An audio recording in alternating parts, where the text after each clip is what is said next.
오늘은 누가복음 1장 51절부터 56절까지의 말씀을 함께 나누어 보도록 하겠습니다. 누가복음 1장 51절부터 56절까지의 말씀을 제가 봉독해 드리겠습니다. 그의 팔로 힘을 보이사 마음의 생각이 교만한 자들을 흩으셨고 권세 있는 자를 그 위에서 내리치셨으며 비천한 자를 높이셨고 줄이는 자를 좋은 것으로 배불리셨으며 부자는 빈손으로 보내셨도다.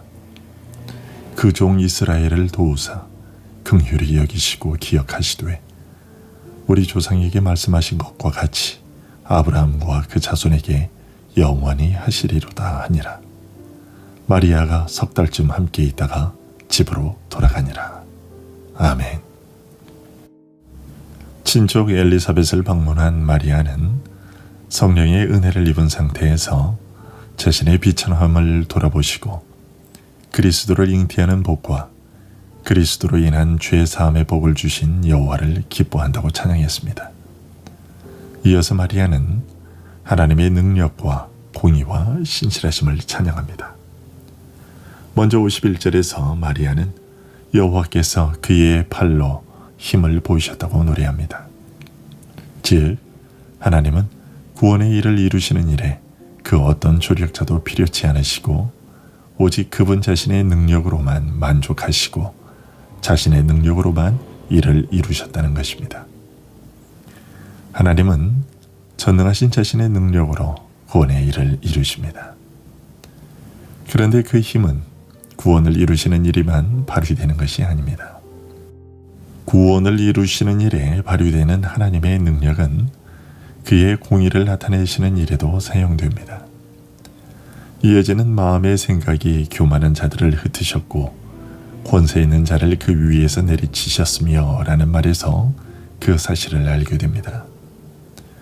교만한 자들의 교만과 야망은 도가 지나치고 그들의 탐욕은 만족할 줄 모르고 끝이 없어서 그들은 자신들의 악한 모략들을 무한정으로 쌓아 올립니다.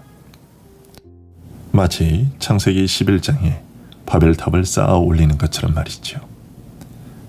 그들은 자신들의 힘으로 되지 않는 이런저런 어리석은 일들을 시도하거나 자신들이 망상에 사로잡혀 악한 계획을 세운 것으로 성에 차지 않아서 만족하지 못하고 끝없이 악한 일과 계획을 더해만 갑니다. 하나님은 그들이 망상에 부풀어서 거창한 바벨탑을 쌓아가는 모습을 하늘에서 한동안 가만히 비웃으시며 지켜보시다가 어느 날 갑자기 그 모든 것들을 한 번에 흩어버리십니다. 마치 어떤 건물이 무너졌을 때 전에 튼튼하고 견고하게 결합되었던 그 구성 부분들이 파편이 되어 온통 사방으로 흩어져 버리듯 말이지요. 그렇게 권세 있는 자들은 그 권세의 자리에서 내쳐짐을 당하게 될 겁니다. 이 권세 있는 자들이란 하나님께서 주신 권세인데도 자신의 능력으로 그 권세를 얻은 것으로 생각하는 자들을 가리키는데요. 이들은 모든 일에 대한 처분이 하나님의 뜻과 능력이 달려있다는 것을 인정하지 않습니다. 그래서 힘없는 이웃을 경멸하고 모욕하며 학대하는데요. 이들의 그러한 죄악은 그런 일을 당하는 사람들에게만 책임이 있는 것이 아닙니다. 그들은 자신들에게 권세를 부여하신 하나님에 대해 오만방자하게 행한 것에 대해서도 책임이 있습니다. 하나님은 이 세상에서 높고 권세 있는 것들이 그분에게 종속되어 있고 온 세상이 하나님의 통치 아래에 있다는 것을 여러 가지 사실들을 통해 우리에게 가르치시기 위해 어떤 자들은 높이셔서 존귀를 더하시고 어떤 자들은 그들의 구원자에서 점진적으로 또는 느닷없이 내치십니다. 다윗이 시편 107편 40절에서 여호와께서 고관들에게는 능욕을 쏟아부으시고 라고 말한 것이나 다니엘이 다니엘서 2장 21절에서 하나님은 때와 계절을 바꾸시며 왕들을 폐하시고 왕들을 세우시며 라고 말한 것은 모두 이런 사실을 알려주고 있는 것이죠. 반면에 하나님은 비천한 자를 높이십니다. 마리아는 52절에서 그것을 노래하죠. 그 이유는 세상의 교만에 대해 이기고 승리하시기 때문이며 자기 백성에게 솔직하고 겸손하라고 격려하시기 위함입니다. 마리아는 이 같은 사실을 언급함으로써 세상은 우연이나 맹목적인 변덕에 의해 움직이거나 돌아가는 것이 아니라 하나님의 섭리에 의해 움직인다는 것을 알리고 있습니다.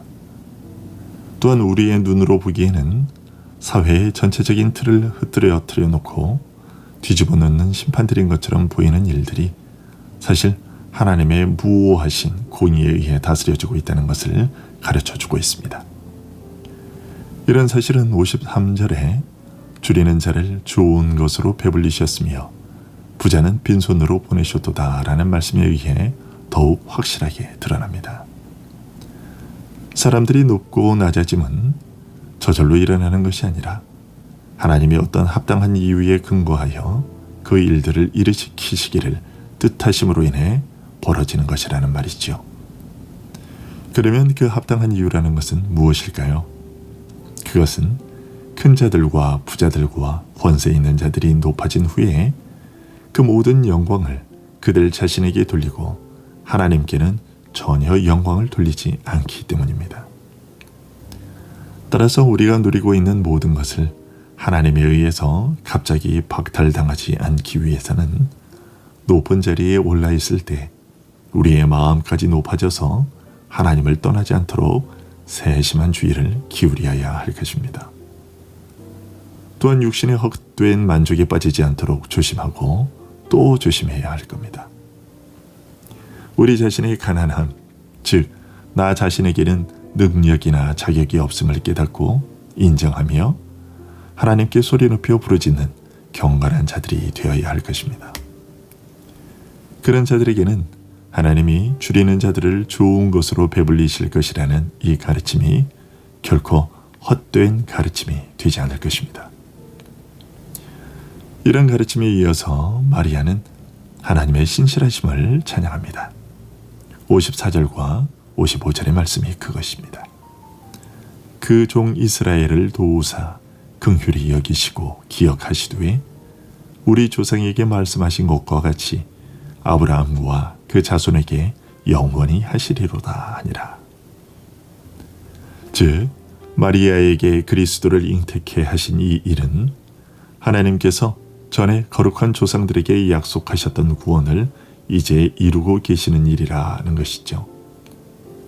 54절에 그 종 이스라엘을 도우사라는 말은 바벨론에게 멸망당했던 이스라엘을 독립적이고 주권적인 나라로 다시 일으켜 세우셨다는 것이 아닙니다. 그 이스라엘, 즉 유대인들로 구성된 이스라엘은 아시리아와 바벨론에게 멸망당할 때에도 그러했고 그 이후 주 예수 그리스도께서 오시는 날까지도 참된 신앙을 회복하지 못하고 있었으며 영토조차도 로마인들과 헤롯에 의해 찢겨진 상태에 있었습니다.